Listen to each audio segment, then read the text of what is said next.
All right, let's talk about what's in this $900 billion COVID relief bill that's just been passed. We're going to talk about what you need to know about what's in the bill. There's 8 main components or 8 main things that you want to be aware of in this bill. Also, at the end of the video, I'm going to kind of be talking about where I feel like us as individuals, this is what the government's doing, but us as individuals, where do we go from here and how do we better prepare, hopefully, put ourselves in the best possible situation for 2021. All right, stay tuned for that. By the way, my name is Crypto Wealth. I love talking about finance. I love talking about the economy, and I love doing my best to share with you the knowledge that I have to prepare you for what's to come in the coming economy. If that sounds like something that you want to learn more about, do me a favor, smash that like button, hit the subscribe button. Let's get into this. First thing is, again, this is one of 8 main components, direct payments. Everyone wants to know about this. How much am I going to get? When am I going to get it? Well, you're going to get it probably very similar to the way you got it last time. It's going to come from a check from the government most likely, but you're going to get a direct payment of $600 per person earning less than $75,000 per year. We're still uncertain exactly how that's going to be graduated, if at all over $75,000, but most individuals are earning less than $75,000. You're going to get $600. That's going to be down from the $1,200 we got with the CARES Act earlier in the year. Now, here's something that most people aren't talking about. This is taxable. If you got $1,200 and then you get $600, that's going to be $1,800. You will owe federal and state income taxes on that income. Be mindful of that. No one's talking about this. And this is, I got mixed feelings about all of this, because first and foremost, people are going to owe taxes on income that they got, but yet many people are still not even gainfully employed or adequately employed, which is very, very frustrating to me personally. You're going to get $600 per dependent child, up to $500 from the CARES Act. So this is an improvement from the CARES Act. The CARES Act gave $500 per dependent child. This gives $600, so it's about a 20% increase. But again, keep in mind, you're going to owe taxes on that money coming into next year. $284 billion, number 3. Again, there's 8 components in all, but $284 billion more in loans for businesses struggling to pay rent and workers. Now, this is loans. What concerns me about this is if a business is behind the 8 ball, what are the odds that they're going to be able to pick back up? I mean, it's one thing if 2021 was going to be some sort of roaring, raging economy, but we have no indication that's going to happen. So I appreciate that the government is doing all they can from a stimulus or from a financial standpoint, but how are they ever going to pay this back? That's my question. How many businesses, once they get behind, are never going to be able to get caught up? What are your thoughts on that? Let me know down in the comments. So $284 billion more in loans for businesses struggling to pay rent and workers. Number 4, $69 billion in vaccine testing and vaccine distribution, or I guess it's COVID testing and vaccine distribution. $82 billion in funding for colleges and schools. $25 billion in rental assistance. Now, here's the challenge with this. $25 billion in rental assistance. How are they distributing that? See, my challenge with this is, with most of this, is how in the world are you distributing it, and how are you going to do it quick and efficient? 1 month extension to the eviction moratorium. What is 1 month going to do? What's 1 month for most people? Is that really going to make a difference?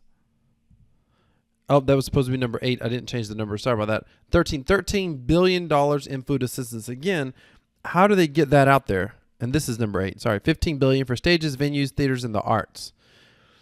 And again, who chooses what theaters, what venues, what stages? Hey, I want to cover this for a little bit. I want to kind of go through this a little more detailed. If you just wanted to know what's in the bill, now you know. Do me a favor, smash the like button, and you can go along now. But however, I want to go through this a little bit in a little more fine tune, because I'm conflicted here. I am financially, economically conservative. I'm a let people keep more of their money. Don't tax them so much, but at the same time, don't let the government rack up too many bills. And I'm conflicted, because when the government puts people out of work, then I think the government has some sort of responsibility to be able to help people. But the challenge is, what if the government doesn't have the money to help people? I mean, this $900 billion COVID relief bill, take a look at this. right now at this very moment, this is usdebtclock.org. This is our debt in real time. $27 trillion. Just 4 years ago, since the history of our country, $27 trillion. Just 4 years ago, 2016, we're at $20 trillion. $7.3 trillion roughly has been added to the debt in just 4 years. Almost 50%, probably 40% additional debt in just 4 years. In just 4 years. Now, here's where it gets crazy. Right now in 2020, we're in this weird situation, and you need to understand this affects you. If you don't know how this affects you, you need to keep listening, because I don't want you to be pinched. I don't want you to be hurt any more than you're going to get hurt. I want to help you by first making you aware of this and then steering you in a direction to be able to make some sort of changes in your life. Because, ladies and gentlemen, all of us are going to be hurt by this. All of us, make no exception. But we will not all suffer equally. That's important for you to understand. But if you're waiting for the government to help you, then those who are dependent solely on the government will be the last to get help. So let's talk about this for a minute. How will this affect you? $27 trillion in debt right now. Where does it go? At the current rate, the debt clock machine, if we go forward just 4 years, how does this affect you? Almost $50 trillion in debt. Almost double the entire nation's debt, the history of our debt. All of it's double. Since we've been going in debt, we basically have always been going into debt. But basically that debt will double. Why does that matter? Because right now, we are already earning, let's just back this up. Look at this. This is the number you want to pay attention to. Let's go back here. 2020. Right now, we are 128% of our total GDP. GDP is basically what the country earns. So in your household, if you're making $100,000 a year, this would be like your debt liabilities, your mortgage and everything being $128,000. Literally, we don't produce enough to pay our current bills the way it stands. This number went to 170,000 when we went to 2024. That cannot continue. Why is this a problem? Because if you're able to get gainfully employed, the debt is increasing at a rate the government's having to print money. 2/3 of our debt is financed by borrowing money from other countries. Of that 2/3, 16 to 18% of that comes directly from China alone. China alone. Without China, we're all screwed. We literally need them right now to pay our bills. Literally. That's crazy if you ask me. But $27 trillion in debt. The value of your dollar is going to go down at this rate. If this projection remains intact, at the current rate, the value of your dollar is going to go down faster than your wages, faster than you're going to earn income. And why is this happening? Because right now it's happening at an unprecedented rate because this stimulus is getting put out. Now, here's a problem with the stimulus. Here's where I'm conflicted. A, people need it. B, it puts us in debt long term. Short term, people need it. Long term, it hurts all of us. And unfortunately, big businesses take advantage of this. Meaning ultra wealthy businesses in the US take advantage of this. They come out looking good. Take a look at this. This is from a clip. You know, you've seen several stories, a lot of reporting on how a lot of large corporations ended up benefiting big time from the previous stimulus package, and some smaller businesses got left out. So how in the world did the big businesses benefit from the previous? And by the way, I promise you that's going to occur at the same time here. And it's very logical. Big businesses benefited because they were able to get the money more efficiently, faster, and quicker. In an environment of inflation, the first people who gets the money benefits because the buying power, the value of the dollar has not dropped yet.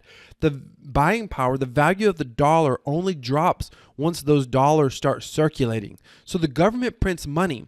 When they give a stimulus out, yes, we as private citizens get hush money. We get $1,200 or $600.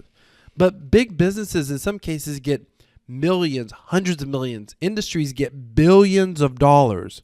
Billions of dollars. Those are direct payments from the government.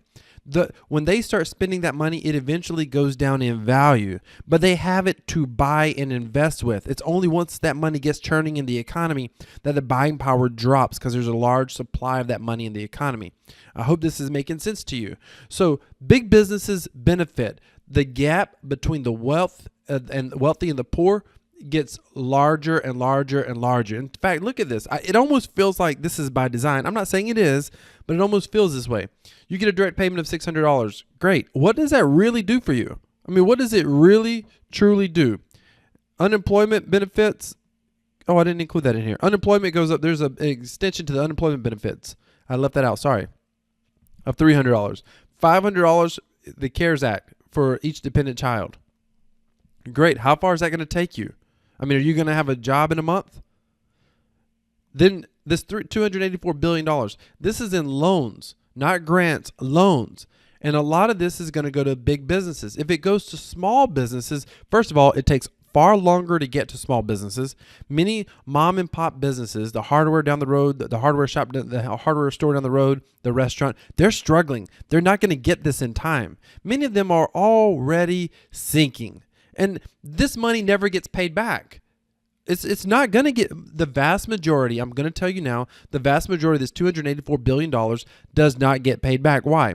Because a sizable percentage of it is going to go to businesses that are already struggling that will ultimately file bankruptcy. And who's going to pay that back? Us, the taxpayer, and the American economy, which is already struggling, which means we'll have to borrow more money from international countries like, for example, China. $69 billion in testing and vaccine. Okay, that's money spent. That's fine, but it's money spent. Doesn't come back. You could, by the way, you can always say, no, it needs to be spent. That's fine. But how does it get paid back? That's the problem. $82 billion in funding for colleges and schools. Are those colleges and schools going to pay that money back? I mean, the truth is, most of those colleges and schools receive a tremendous amount of money from things like Pell Grants. They're already getting money from the government, so they're not necessarily going to be in a position to pay it back in the same way that a profitable business could, for example. $25 billion in rental assistance. Okay, that means this is essentially a grant, if you will. $25 billion. Here's my question. Rental assistance in what way? Is it Section 8 housing? Great. But not everybody's in Section 8 housing. Then what? What about the people that fall through the cracks? See, here's the challenge. Here's another thing that bugs me. Anytime the government gives money out, anytime the government does this, they're in a position of picking winners and losers. They pick the ones who benefit, and then they have to pick who doesn't benefit. There's no great way of doing this. It's highly inefficient. This is the same reason, like communism, for example, has always been a bad idea, because the government, two reasons. Government is not good at picking winners and losers. There's no real efficient way to do it in a very large economy. Here's the second thing. Who benefits? Who do you think is responsible for determining how this money gets out? It's politicians. But where do the politicians get their idea? They get consulted by who? Lobbyists. Who pays those lobbyists? Big businesses. Big businesses pay lobbyists. Big businesses give campaign contributions. How much money have you given to the Democratic Party, to the Republican Party? How much money? Chances are none. And if you've given any, probably less than $100. Do you think the politician is going to listen to you or me? Or they can listen to the guy who's been funding their super PAC with $1 million each campaign cycle? So who are they likely to help out? The problem with government deciding how money is going to get spent is they choose winners and losers, and they're always going to choose the winners that benefit them as individuals the most. That's just how it works, unfortunately. So this is a mess. It is an absolute mess. And now here's, where do you go from here? Where do you go? The average person out there listening to me right now, at the sound of my voice, where do you go? I don't have time to go in full details in this video, but I'm going to give you some tips right now. And I'm going to do an entire video, maybe more than one video, covering this in a little bit more detail. But the first thing that you want to do, and I should have made a slide on this, the first thing that you want to do is recognize that not everybody's going to suffer equally. And I tell my wife this all the time, because when you start going through this, I will admit, it can be frustrating. You can be like, we need this money. It's bad for our national debt long term. What do you do? Listen, it's a hard decision. That's the bottom line. But you're going to be okay. I promise you, you're going to be okay. However, you've got to bootstrap it. You've got to recognize you've got to go through something difficult to improve. And you need to recognize not everybody suffers equally. So once you understand, by the way, go down to the comments and write that down. Not everybody suffers equally. I'm going to be okay. Put that in the comments. Not everyone suffers equally. I'm going to be okay. Here's what I encourage you to do. Start looking now. I find in my life, I have found that I make the best financial improvements when I'm under stress of some sort of financial stress, whether I've had a business that has failed, whether I had some sort of unexpected expense in my life. No matter what has happened in my life, it's when I have been under some sort of financial stress that I made the best financial improvements. So here's what you want to look at. What are you going without right now? Or what can you go without right now? Meaning, what's not as important that you've been paying for? Maybe you have 2 cell phones and you only need 1, for example. I don't know. Maybe you go out to eat 4 times a week normally and you're like, you know what? I don't need to go out to eat that much. Whatever it is, look at where you can shore up your finances, because, ladies and gentlemen, we are headed towards challenging times. No question about it. So we've got to find a solution to this problem. You've got to free up capital. If you can pay off debt, and I'm going to do a whole video. I'm at least going to do a video on this, on my debt payoff strategy that I did. I am 100% debt free to this day. I don't owe any bills to anyone other than a credit card balance that I use for points, and I pay it off every month. In fact, sometimes I pay it off twice a month. So I am not in any debt at all whatsoever. And I encourage you to do everything you can. Now, you might not be able to get out of debt today, the next 90 days, or the next year, or the next 5 years. I get it.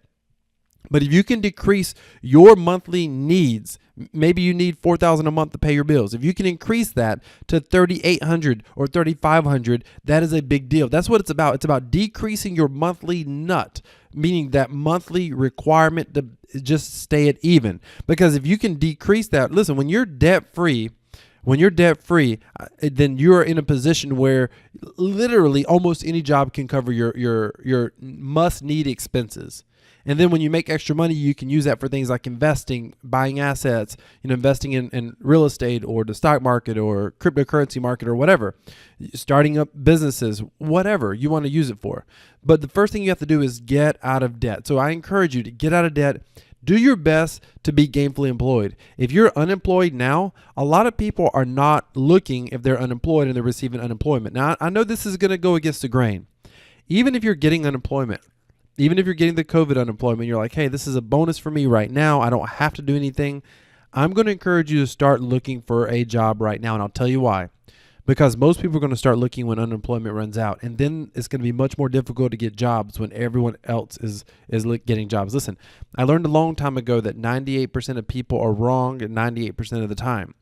What that tells you is one of the rules to success is be willing to do something that other people aren't. So while other people might, be nervous about the future, they want to be at home with their family, whatever. They're not out there looking for jobs. It's not convenient to go look for a job during this time, wearing masks and going out, social distancing.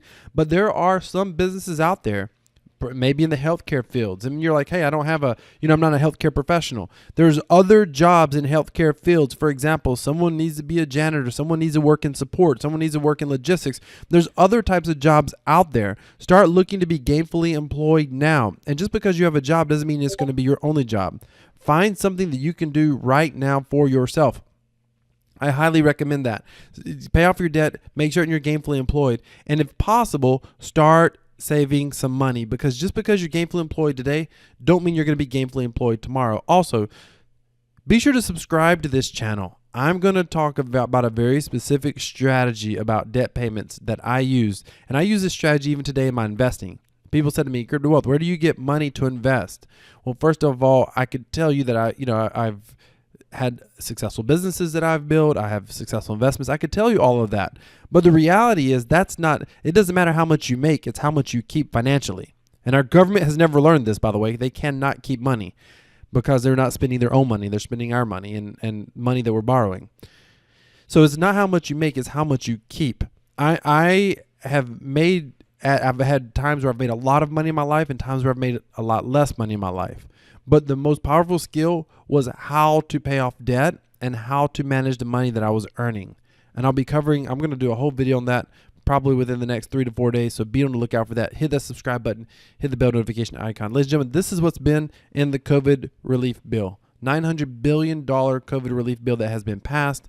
They're talking about passing another bill. The problem is none of this matters. None of this is helpful until we get Americans back to work in some meaningful way. We get the economy moving forward in some meaningful way. I've got mixed feelings about this entire relief bill. I would love to hear your thoughts down in the comments. Hey, thank you so much for watching. This is Crypto Wealth. I believe that cryptocurrency, particularly decentralized cryptocurrency, equals freedom. If you don't know what I mean by that, stick around. I'll teach you. Thanks for watching.